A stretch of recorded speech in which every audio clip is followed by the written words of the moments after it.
오늘 예배하는 우리 성도들을 하나님이 사랑하여 주셔서 늘 이렇게 품어주시고 또 마음을 또 새롭게 하시고 삶의 위로를 주시는 복을 내려 주시기를 주의 이름으로 축원합니다. 오늘 하나님 말씀은 주는 나의 피난처시니 이런 제목으로 하나님 말씀을 증거하겠습니다.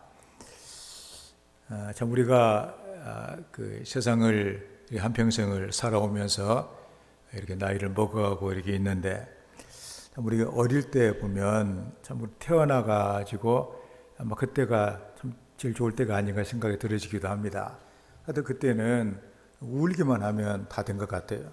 울면 그냥 알아서 기저귀도 갈아주고 또 먹을 것도 막 주고 또 그리고 잠도 재워주고 여러 가지 다 해주는, 좀 더 컸을 때도 그냥 필요하면 엄마만 부르면 엄마가 달려와서 내 삶을 이렇게 돌봐주는, 그래서 이렇게 우리는 이렇게 자라게 되어진 것을 보게 됩니다.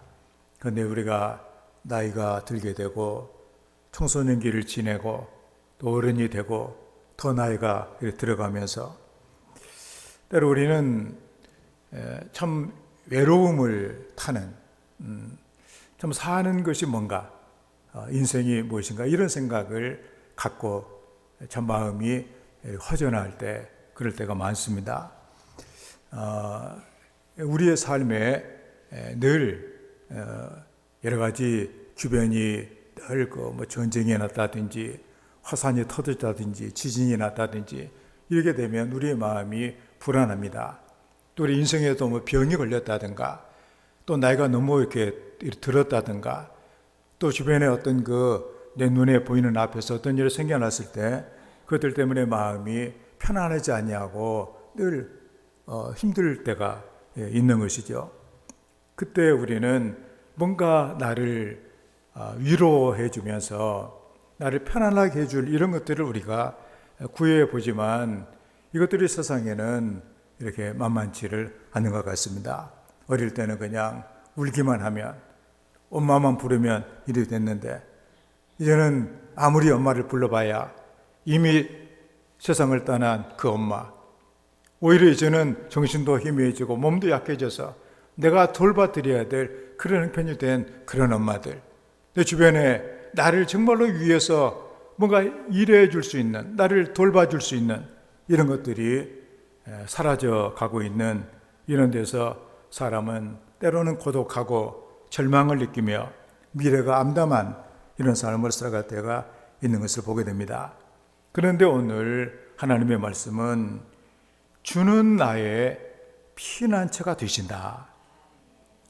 오늘 하나님께서는 그런 우리 인생들에게 아주 하나님의 사랑을, 내가 있다는 사실을 잊지 말라 하는 말씀을 들려주고 있는 것을 우리가 보게 됩니다.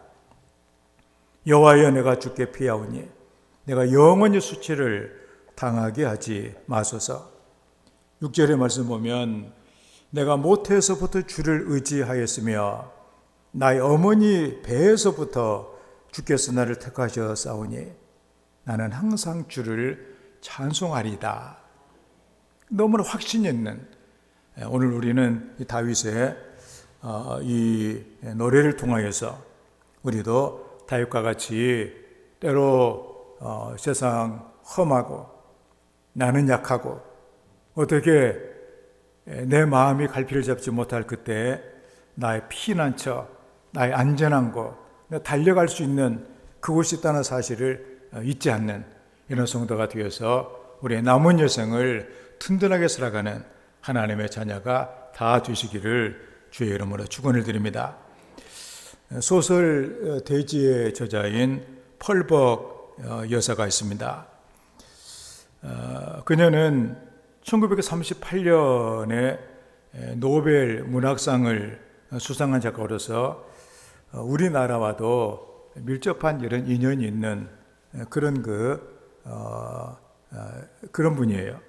한국을 너무나 좋아해가지고 한국 이름이 좋아가지고 박진주라고 이름을 짓기도 했답니다.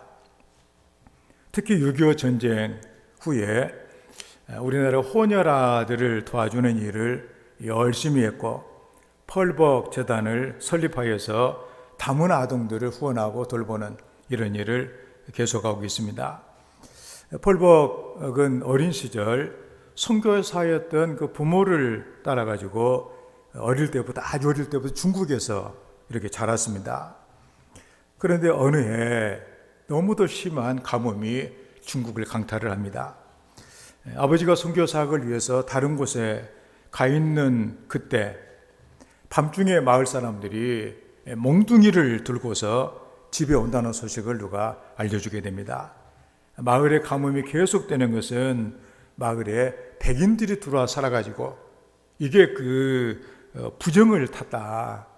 그래서 이 사람들을 처치해야 되겠다. 이 소식을 들은 온 식구들은 우리가 들으면 참 이게 무서운 일 아니에요? 그런데 어머니께서는 아주 의연하게 집안에 있는 모든 그릇들, 찻잔을 다 꺼내놓고 접시를 꺼내놓고 거기다가 빵을 만들어가지고 과일을 접시에 담고 그리고 문을 활짝 열어둔 채로 아이들과 함께 태연하게 이 거실에 앉아 있었다고 합니다. 아이들은 장단감을 가지고 놀고 있고 어머니는 이렇게 바느질을 하고 이렇게 있었습니다. 잠시 뒤에 웅성웅성 씩씩대면서 이런 소리가 들리면서 마을 사람들이 집 안으로 쳐들어와요. 그러자 어머니는 놀랍게도 아주 의연하게 어서 들어오세요. 그러면서 반갑게 맞이를 하고 저희 차를 대접을 하고 과자를 주고 케이크를 대접을 하고 그렇게 했습니다. 그들은 뭔가 이 집안을 때려 부시려고 이렇게 왔는데 의외로 침착하게 대하니까 잠시 멈칫하다가 대접을 받고 고맙다고 인사를 하고 아무 말 없이 그냥 이렇게 다들 갔답니다. 그런데 신기하게도 그날 밤에 그토록 기다리던 단비가 이렇게 쏟아진 거예요. 그 일로 인해서 마을 사람들이 우리 예수를 우리도 믿어야 되겠다. 그리고서는 예수를 많이 영접을 했다고 그래요. 어머니는 펄벅이 자라났을 때 그 밤의 이야기, 어머니도 얼마나 애들을 안고 있는 그 어머니가 얼마나 이렇게 두려웠겠어요. 그래서 그날 밤에 얘기를 하면서 밑에 있는 저 얘기를 했답니다. 용기는 절망에서 생긴다. 인생이 힘들 때마다 여호와 하나님께 피하라. 이게 이제 아이들에게 삶의 굉장한 이런 이 가치관을 형성한 거예요. 인생이 어려울 때는 하나님이 도와주실 때다. 그때 하나님을 의지해야 된다. 참 우리의 삶이 힘들고 어려움이 많이 있습니다. 우리의 건강도 우리 확신할 수도 없는 그런 가운데 또 세상은 또 이렇게 2년이 넘도록 이렇게 이런 바이러스 때문에 고생을 하고 또 지금은 오미크론에다가 스텔스 오미크론까지 해가지고 전염이 얼마나 강한지 얘기만 해도 마스크를 쓰고 있어도 전염이 되어지는 이렇게 힘들고 어려울 때 우리의 삶이 괴로웠을 때 우리는 하나님이 나의 피난처가 되신다. 내가 항상 피하에 갈 수 있는 아까 불렀던 장소처럼 나의 영혼 피할 때 예수밖에 없으니 혼자 있게 마시고 위로해 주시는 그 주님이 우리에게는 있다고 하는 사실. 신앙의 사람들과 세상의 사람들이 뭐가 다르냐. 정말 어렵고 힘든 그때 그 사람들은 갈 데가 없고 때로 어떤 사람들은 피할 데가 없어가지고 인생을 이렇게 좌절하고 포기하고 그런 일까지 생겨나지만 우리는 언제라도 피할 곳이 있다는 사실, 피난처가 있다는 사실을 잊지 않고 그렇게 삶을 살아가는 우리 성도들이 되어야 될 줄을 믿습니다. 우리가 오늘 이 시편을 우리가 읽으면서 참 그 다윗의 그 신앙을 우리가 이렇게 보면서 또 하나님께 기도할 수 있는 그런 그 귀한 은혜를 받는 것을 우리가 보게 됩니다. 이 시는 언제 기록된 것이냐 하면 그 다윗이 왕으로 잘 나가고 있을 때 그때 이제 나라 안에서 반역의 씨가 생각하기 시작을 하게 됩니다. 그 이제 뭔가 다윗을 시기한 다윗의 원수들이 다윗의 그 아들 중에서 다윗과의 관계가 약간 껄뜨거워진 압살롬이라고 하는 네 아들을 자꾸 충동질해가지고 반란을 일으키게 해요. 그 나라가 참 좋았는데 다윗이 물론 죄를 지어서 이런 일이 생겨나긴 했지만 아들이 반란을 일으켜가지고 아버지를 죽이게 쫓아다니는 거예요. 참 저는 이때 그 다윗이 아들과 전쟁을 할 수가 없어가지고 머리를 풀어 헤치고 울리면서 맨발로 도망갔다고 그랬습니다. 그러니 그때 그 심정이 얼마나 참담했겠어요. 참 그 우리 보통 사람들 같으면 아마 저라도 내가 나 부끄러워서 전쟁은 내가 죽고 사는 문제보다도 이게 무슨 창피냐 이게 그 자식이 아버지를 죽이겠다고 전쟁을 일으키고 아버지를 쫓아다니다고 한다면 세상 살 그런 생각이 누가 있겠어요? 그 다윗은 이런 일을 당한 거예요. 정말 아무도 사람들이 다윗에게 뭐라고 하는 소리가 제일 괴롭냐 하면 하나님 잘 섬겼으니 하나님이 저를 도와주시지 않겠냐, 하나님이 저를 아마 버리신 것 같다, 다윗도 이제는 끝장이구나, 이거 뉴스에 났다고 했을 때 어떻게 고개를 들고 우리가 살겠냐 그런 얘기예요. 그런 일을 다윗이 겪은 거예요. 이런 일이 있을 때 자기 힘으로 그 일 어떻게 해결을 하겠어요? 그 하나님의 도우심으로 모든 난관을 이겨나가는 다윗의 그 모습을 우리에게 보여주고 있는 내용입니다. 다윗은 평생 하나님의 도우심 가운데 살아왔고 그리고 기도에 힘쓴 그런 사람이에요. 특히 다윗은 어려움이 있을 때 간절히 호소하며 여호와께 늘 아뢰는 여호와가 피난처가 되어서 바로 그곳에서 그는 위로와 힘을 얻어 다시 새로운 생명을 얻고 나가는 이런 신앙의 사람이 바로 다윗이다 그런 얘기입니다. 그래서 오늘 1절에 그는 고백을 합니다. 여호와여 내가 주께 피하오니 내가 영원히 수치를 당하게 하지 마소서. 인생 우리가 일생 살아가면서 부끄러움을 당하는 일, 다윗처럼 부끄러운 일이 얼마나 그 참담한 일이에요.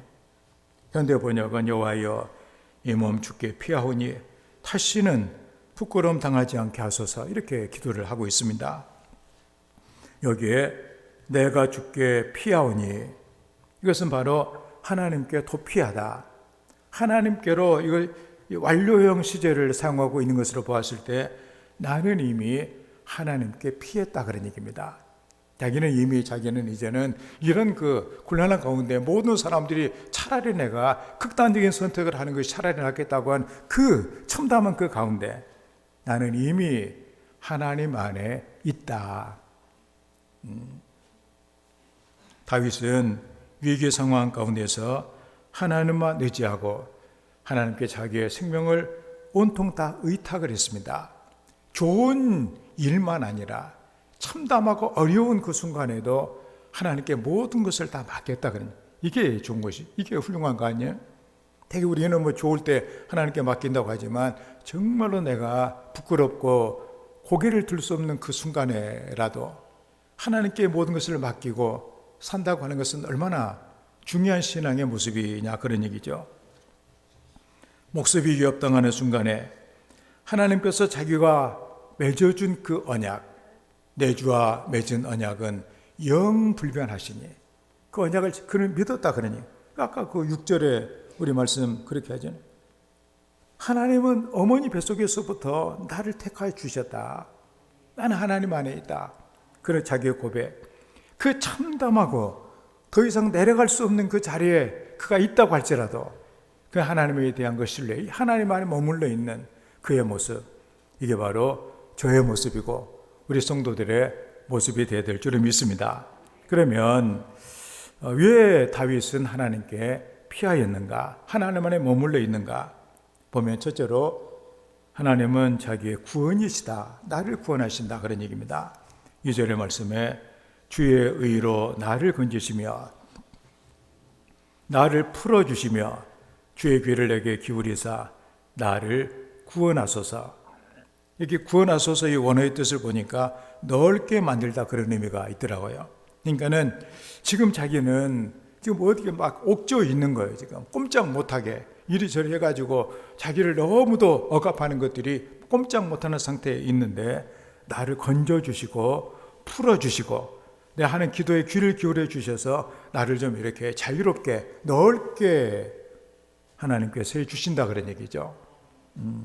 현대 번역을 보면 주께서는 정의로우시니 이 몸을 도와주소서, 이 몸을 건져주소서, 내가 드리는 말씀에 귀 기울여 이 몸을 구해주소서, 그렇게 하고 있습니다. 그러니까 나를 구원하소서, 원수의 위협에서 벗어나 이제는 자유롭게.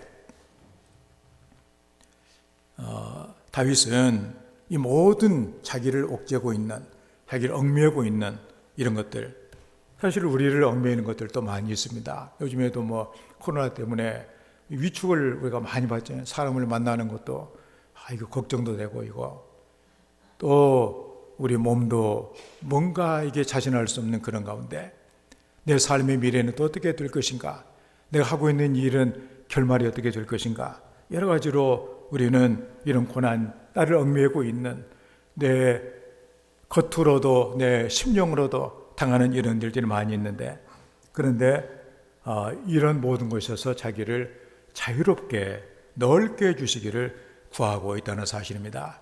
이런 기도를 통하여서 우리 하나님께 피하여서 우리 해결해 주시는 은혜를 우리도 누려야만 하겠습니다. 우리가 잘 아는 김한란 박사가 이렇게 있습니다. 그는 1939년 4월에 이화 여자 전문학교 7대 교장으로 취임을 했답니다. 그때 나이가 40세였어요. 40세 교장이 된 것입니다.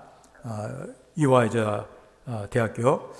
어려운 시기에 막중한 책임을 지게 된 그녀는 기도하면서 힘을 다하여서 그 학교를 위해 열심을 다합니다.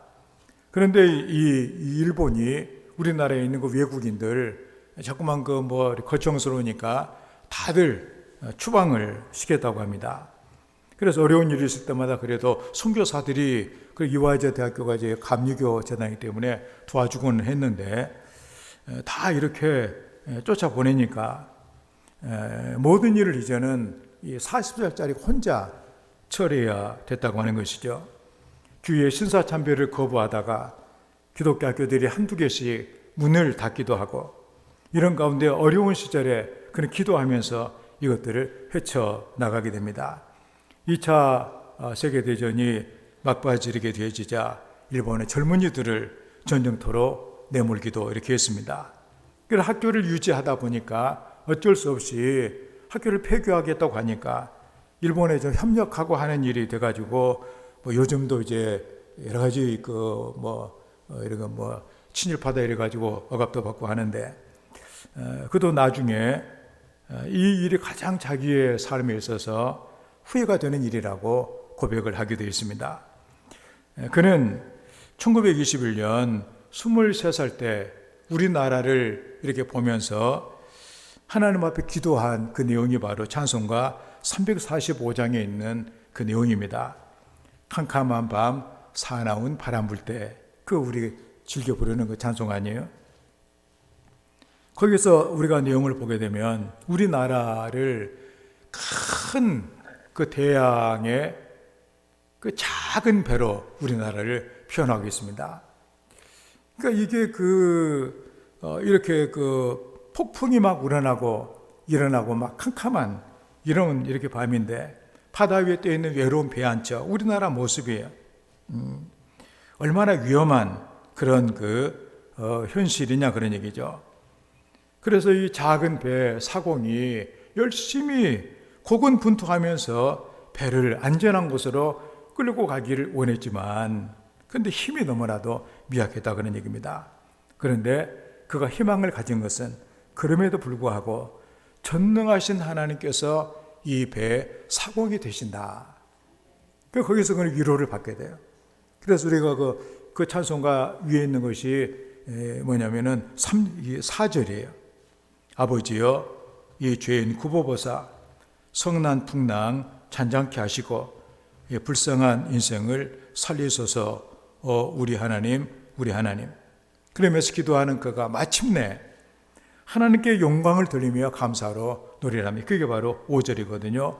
모진 바람 또 험한 큰 물결이 제 아무리 성내어 덮쳐도 권능에 선 그 노를 저으시니 잔잔한 바다, 잔잔한 바다. 배는 작고 바다는 험할지라도 그 배의 사공은 누구시냐? 바로 하나님이시다. 그러니 여러분의 인생에 정말로 이 험한 세상에 작은 쪽배 같은 내가 뭔가 소원의 항구로 가기를 원하지만, 내가 힘이 너무나 붙이지만, 그렇지만 내 삶을 하나님께 맡겼을 때 하나님께서 이 배에 사고기 내어 주신다. 그러니 앞으로 한국의 교회가 어떻게 될 것인가, 신앙이 어떻게 될 것인가를 염려하는, 내 장래가 어떻게 될 것을 염려하는 우리들에게도 하나님의 나를 구원해 주신다. 하나님이 이 배의 사공이 되신다. 이 사실을 기억하면서 하나님께 부르짖는 자는 결코 수치를 당하지 않습니다. 멸망에 이르지도 않습니다. 하나님의 심판을 받아 망하는 것이 제일 큰 수치예요. 하나님의 심판대 앞에서 마귀 쫓아 지옥 가는 것 같이 더 심한 수치가 어디가 있겠어요? 그러나 하나님께 피하는 성도는 부끄러움을 당하지 않도록 구원해 주시는 것입니다. 이것이 분명한 하나님의 약속이에요. 그러므로 우리가 삶이 힘들고 나를 뭔가가 얽어매고 내 삶이 빠져나오기 어려운 이런 가운데 있을 때라도 나의 영혼 피할 때 예수밖에 없으니, 그래서 혼자 있게 마시고 나를 구원해 주시는 하나님의 은혜를 구하는 이런 성도로 나를 구원하신다. 나는 그 하나님께 피한다. 이런 성도가 되시기를 주의 이름으로 축원합니다. 다음에 두 번째로 나의 견고한 요새가 되셔서 나는 주님께 피한다, 그런 얘기입니다. 3절의 말씀에 주는 내가 항상 피하여 숨을 바위가 되소서 주께서 나를 구원하라 명령하셨으니 이는 주께서 나의 반석이시여 나의 요새 시민이다. 여기에 숨을 바위, 이게 바로 요새죠. 요새 우리가 영화, 전쟁 영화 옛날에 좋아했는데 나바론 요새 가다 보게 되면 그 산에 막 견고하게 바위를 파놓고서 그 있는 요새가 있게 되면 어지간히 해가지고서는 공격이 힘들거든요. 이게 우리가 독수리 같은 걸 봐도 높은 바위에다가 집을 지어놓기 때문에 안전하잖아요. 바로 그 안전한 거처, 이게 바로 견고한 요새, 나의 바위, 그런 얘기예요. 이걸 현대어 번역은 든든한 바위가 되어 주소서, 이 몸 피할 안전한 성체가 되어 주소서. 주님은 나의 바위, 나의 성체이십니다. 내가 항상 피하여 숨을 안전한 거처, 그분이 바로 하나님이시기 때문에 나는 그리 피한다. 그러니 옛날에 우리 알다시피 구약 성경에 도피성이 있었잖아요. 부주 중에 잘못해가지고 사람을 죽이게 되면 그 보복자가 자기를 쫓아와 죽이려고 하는데 그때 빨리 도망가. 도피성에 있게 되면 아무도 자기 생명을 해할 수가 없었다, 그런 얘기입니다. 우리의 피할 곳은 바로 하나님, 그분이 나의 안전한 요새가 되신다, 안전한 거처가 되신다, 그런 말씀. 아동 문학가 중에서 권정생이라고 하는 작가가 이렇게 있습니다. 아주 유명한 그런 분이에요. 강아지 똥이라는 그 작품, 또 몽실언니, 이런 작품을 남기고 아주 청빈하게 기독교 이렇게 인으로서 이렇게 사신 분인데, 이분이 이제 30 정도 나이가 되어졌을 때 교회에 원체 가난한 분이라, 여러분 밑에 저분 앉아 있는 그림 보면은 책들 쌓아놓고 있는 아주 가난하게 사신 분이에요. 교회 문간방에 거처했다고 합니다. 거기에 이제 있으면서 교회 청소도 하고, 이제 이분이 하는 일이 주로 종을 치는 그런 일이었어요. 종을 치려면은 일찍 일어나야 되잖아요. 옛날 시골에는 4시에 종을 쳤거든요, 이게. 이분이 이제 그래서 새벽 4시에 종을 치고 또 오후 6시에 종을 쳤는데 한 번에 60번이 넘는 그런 종을 쳤다고 합니다. 종을 칠 때는 한겨울에도 장갑을 끼지 않냐고 맨손으로 이렇게 쳤다고 그래요. 종이 울리게 끈의 힘을 잘 전달하기 위해서뿐만이 아니라 하나님의 일을 내가 하는데 내가 맨손으로 하겠다. 그래서 맨손으로 종을 쳤다고 합니다.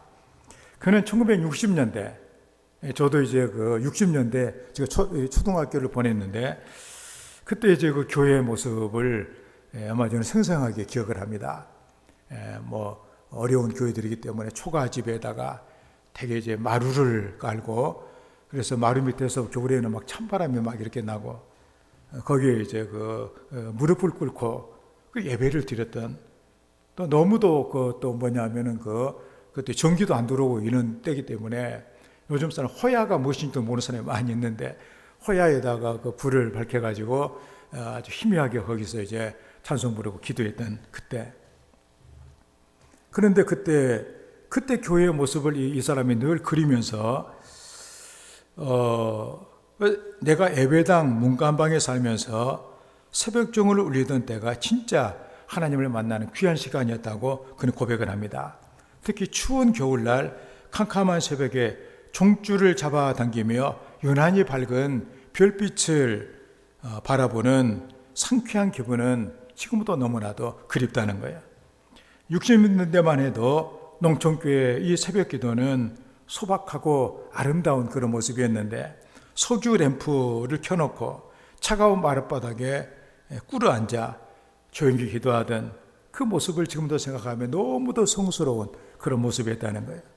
교인들은 모두가 다 가난하고 아주 애절하고 슬픈 사연들이 다 있었다고 하는 것입니다.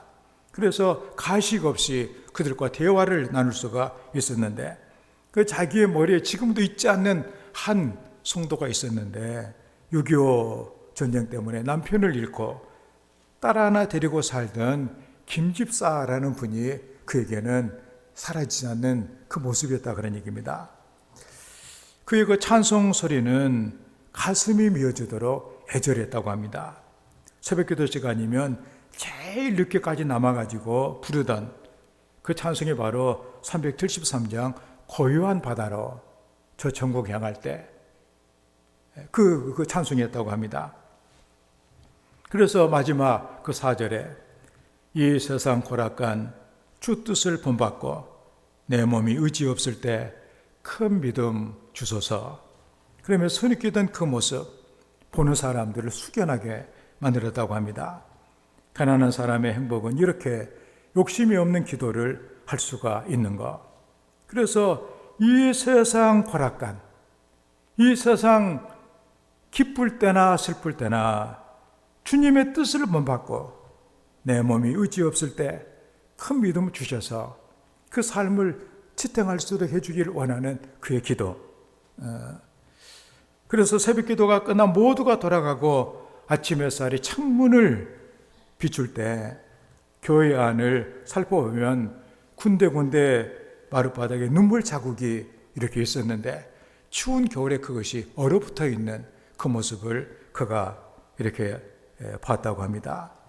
가진 것이 없지만 기쁠 때나 슬플 때나 한결같은 마음으로 주님의 뜻을 따라 살겠습니다. 때때로 끈이 떨어진 연처럼 내 인생이 적막하고 그때마다 낙심하지 않도록 내 믿음을 붙잡아 주시옵소서. 눈물 흘리며 찬송을 불렀던 그 김집사, 그 모습은 성스러운 것이 무엇인가 하는 것을 가르쳐 주었다고 하는 것입니다. 바로 그에게 하나님께서 영원한 피난처가 되셨고 숨을 바위가 되어주셨다 그런 얘기죠. 하나님께서는 당신께 피하는 자의 안전한 초소가 되어주신다고 말씀했습니다. 우리나라도 아까 우리가 여기도 가까운데 무슨 방태산 이런데 가서 보면은 동네에 소개해 주는데 보니까 워낙 그때는 산골이 깊어가지고 어떤 사람은 몇 년 있다가 밖을 내다봤더니 6.25 전쟁이 있다가 끝난 것을 알게 됐다는 사람들이 있더라고요.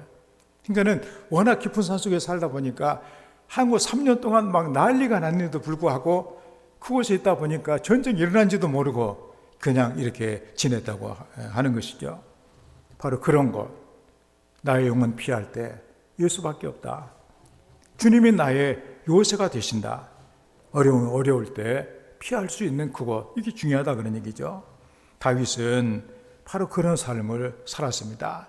그렇게 한평생 전쟁을 통해서 자기 옆에서 수없는 사람들이 쓰러지며 죽어가는, 피를 흘리며 피를 보며 살았던 그의 그 모습 속에 그래도 자기의 영혼이 피하고, 주는 내가 항상 피하여 숨을 안전한 거처가 되어 주십시오. 그렇게 고백을 하면서 하나님께 피했다 그런 얘기입니다. 이 시간에 아마 다윗은 우리에게 그런 질문을 하고 있는 것 같습니다. 여러분은 안전을 위해서 무엇을 믿고 있습니까? 무엇을 피난처로 삼고 있습니까? 그런 질문이죠. 혹시 터진 웅덩이를 파고 있지는 않습니까? 그런 얘기입니다. 우리가 이렇게 나를 안전하게 지켜주기를 원하는데 오히려 그곳에 내가 함정에 빠지는 것 같이 된다면 되겠어요? 터지는 그런 그 웅덩이가 되면 되겠냐 그런 얘기입니다. 바위 대신 모래로 쌓아올린 성화 안에 갇혀 있어 오히려 그곳이 나에게 해가 되는 그런 걸 내가 만들고 있지는 않는가 하는 것입니다. 하나님 대신에 우리가 쌓는 그 모든 것은 다 모래성에 지나지 않는 것이다 그런 얘기죠. 하나님만이 우리가 피할 바위요 요새가 되십니다. 그렇기 때문에 우리의 삶을 살아가면서 다윗처럼 정말로 난감하고 수를 쓸 수도 없고 피할 데도 없는, 이제는 막다른 골목에 이른 것 같은 그런 상황 가운데서라도 주는 내가 항상 피하여 숨을 바위가 되소서, 그 바위를, 그 안전한 거처를 갖고 있는 우리 성도가 되어야만 하겠습니다. 그래서 인생에 어떤 일을 만날지라도 우리가 숨어 안전하게 살아갈 수 있는, 하나님께 피하며 의지하는 우리 성도의 삶이 다 되시기를 주의 이름으로 축원합니다. 그 다음에 세 번째로 나의 소망이 되시기에 내가 하나님께 피한다 그런 얘기죠. 어제의 말씀에 주 여호와여 주는 나의 소망이시요 내가 어릴 때부터 신뢰한 이시라. 현대 번역은 주님이여 이 몸 주님이 아니시면 그 누구를 바라며 어릴 때부터 믿어온 여호와 아니면 그 누구를 의지할까요? 여기 나의 소망이시여 이 원어의 뜻은, 소망이라는 그 뜻이 뭐냐? 끈이라는 그 줄이라는 그런 얘기예요. 소망이라고 하는 것은 그 나를 내가 지탱할 수 있는 그 줄이다 그런 얘기죠. 우리가 우리의 소망은 내 영혼의 닭과 같은 것이라고 말씀을 성경에 했는데, 우리가 큰 배가 그 바다에서 밀려가지 않냐고 그 안전하게 이렇게 자리를 지키고 있는 것은 그 끈을 통해서 바다에 그 닻으로 연결이 되어 있기 때문에 가능하다 그런 얘기입니다. 마찬가지로 우리는 하나님께 끈으로 연결되어 있다 그런 얘기죠. 그렇기 때문에 우리는 언제라도 주님이 우리의 삶을 인도해 주는 이 소망을 우리는 갖고 있어야 된다 그런 얘기죠. 하나님께서는 나를 절대로 버리지 아니하신다. 나와 하나님은 연결되어 있다. 하나님이 내 손을 붙잡고 계시기에 나는 절대로 내가 한눈을 팔아도 나는 엉뚱한 데로 가지는 않는다. 그래 애들 보면 어릴 때 정신없잖아요. 이렇게 놀이동산이라도 우리가 데려가 이렇게 보면 여기서는 놀 것이 한두 가지가 아니잖아요. 그 한눈을 팔고 있다가 자기가 엄마 손 붙잡고 있다가는 손 놓고 그냥 잃어버릴 수도 있어요. 그렇지만 엄마가 자기 손을 붙잡고 있게 되어지면 좀 한눈 팔고 해도 괜찮지 않느냐 그런 얘기죠. 옛날에 참 어려웠을 때는 이 엄마들이 밭에서 긴 메기를 할 때 큰 배 끝끈으로 아기를 묶어가지고 자기랑 같이 이렇게 묶어 있었다고 합니다. 애가 왜냐면 잘못하면 기어가다가 옆에 도랑에 빠져 죽기도 하고 하니까 그렇게 한 것인데, 하나님과 우리는 연결이 되어 있다. 그 소망이다. 주가 주는 나의 소망이시다. 어릴 때부터 나는 하나님을 날 신뢰하고 있다. 그래서 나는 안전하다 그런 얘기죠. 베푸실 은혜를 기다린다. 버리시지 아니하신다 그런 얘기입니다. 그런 의미에서 우리는 6절의 말씀을 우리가 보면 내가 모태에서부터 주를 의지하였으며 나의 어머니 배에서부터 주께서 나를 택하셨사오니 나는 항상 주를 찬송하리이다. 모태에서부터 내가 주를 의지했다. 그 확신, 내가 어머니 배에서부터 주께서 나를 택하셨다. 그 나는 하나님과 연결되어 있는 것이기 때문에 나는 절대로 나는 이렇게 망하지 않는다.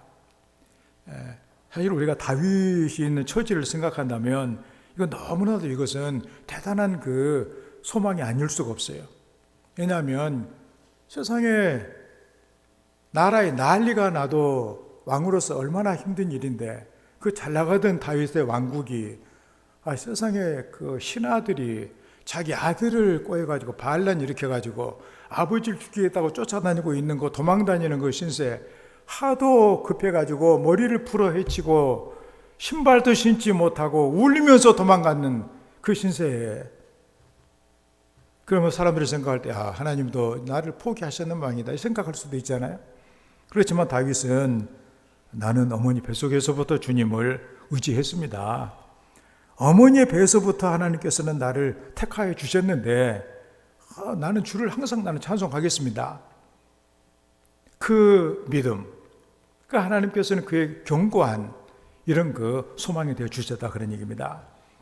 프린스턴 대학의 총장이었던 위더스푼이라고 하는 사람이 있었는데 그의 그 일화 중에 나오는 얘기입니다.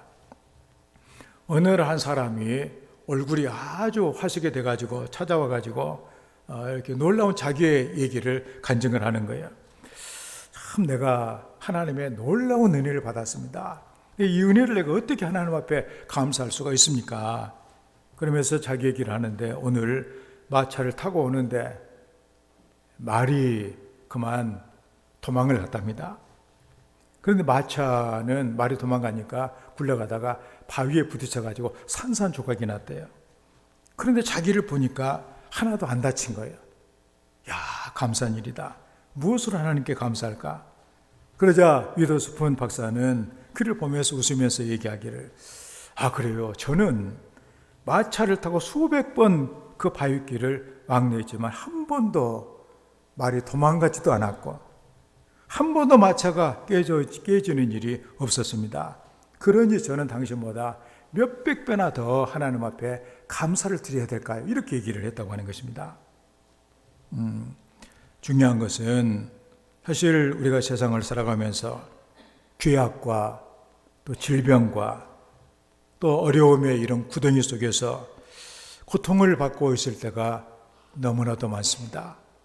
또 우리 성도들 이렇게 볼 때마다 그때 제가 처음 올 때만 해도 그 막 날아다니고 막 발발이라고 하고 그랬는데 지금은 이렇게 참 힘들게 있는 이런 분들을 보면 저도 이제 뭐 꼭 그렇게 되기는 할 것 같긴 하지만 아무튼 그 이런 걸 볼 때마다 이거 참 인생이라고 하는 것이 참 그 어려운 인생이구나 이런 생각이 들어지기도 하기도 한데 그럼에도 불구하고 우리는 하나님께 피하면 아무도 우리를 건들지 못한다. 그런 가운데서라도 하나님께 우리 줄이 끊어져서는 안 된다 그러니 그 하나님이 내 소망이시다. 하나님이 나와 연결됐기 때문에 절대로 나는 망하지 않는다. 그래서 눈을 들어 하나님을 바라보면서 오직 여호와 하나님께 내가 피합니다. 내가 하나님께 갑니다. 하나님 책임을 져 주시라고. 그럴 때 소망의 하나님을 우리는 만나게 될 줄을 믿습니다. 다윗이 처한 상황을 우리가 보면은 너무도 절망적이에요. 대적들은 다윗 봐라 드디어 하나님께서 다윗을 이제는 포기하셨다. 너 봐, 그 아들이 아버지를 죽게 쫓아다니면 너 그 창피해서 어떻게 차라리 죽는 것이 낫지 않냐.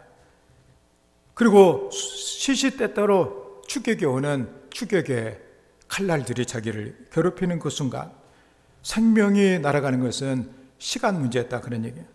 그런데 다윗은 하나님께 피하면서 오로지 소망 가지면서 그래도 하나님은 우리 뱃속에서부터 나를 택해 주셨고 나를 돌봐주셨다. 나는 항상 하나 찬송하겠다.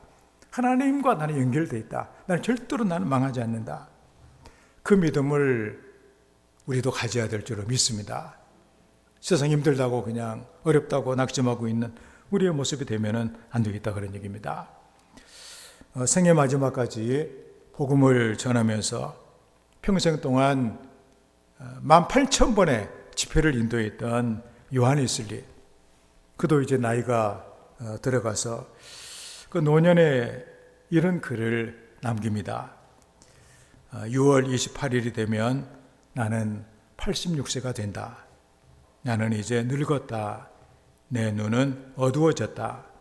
그래서 이제는 강한 빛이 없으면 작은 글씨는 읽을 수 없게 되었다. 내 힘도 약해졌다. 그래서 지금은 이전에 걷던 것보다 부쩍 더 걸음이 느려졌다.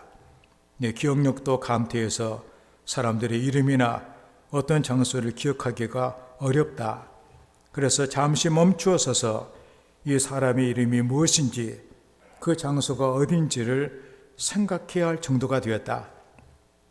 내가 내일을 생각하면서 두려워하는 것은 내 육체가 쇠약해지면서 마음도 완악해지거나 지지는 않을까? 내 열심도 줄어들지 않을까? 내가 역정을 살리는 사람이 되지는 않을까 하는 점이다. 그러나 여호와여, 당신은 나의 하나님이시니 이 모든 문제에 도움이 되시리이다.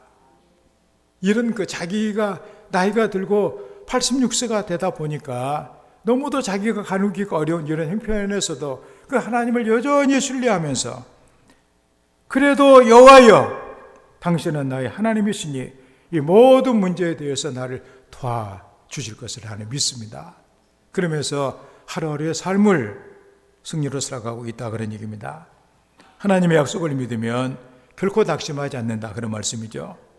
여러 가지 위기 가운데 좌절하지 않는 이런 믿음을 우리도 가져야 될 줄을 믿습니다. 성도 여러분, 그러므로 우리 오랫동안 코로나 이 사태, 또 우리의 삶에 또 여러 가지 우리 주변의 문제들, 나라의 형편과 이 모든 것들이 만만하지 않는 이때, 이런 가운데 나의 피난처가, 내가 피할 데가 어딘가, 나를 뭔가 편안하게 해줄, 나를 안전하게 지켜줄 그 피난처는 어딘가? 바로 하나님이시라고 하는 사실을 우리는 다시 한번 기억하면서, 왜냐하면 그분이 나의 구원이 되시고 나의 요새가 되시고 소망이 되어주시는 이런 경험들을 감당하며 경험하는 이런 성도의 삶이 되기를 주의 이름으로 축원합니다. 함께 기도하면서 하나님 우리에게 또 다윗과 같은 이 믿음을, 하나님을 어떤 경우에 신뢰하면서 하나님을 피난처로 삼고 위로와 힘을 얻는 하나님의 사람이 되게 해주시라고 함께 기도합니다.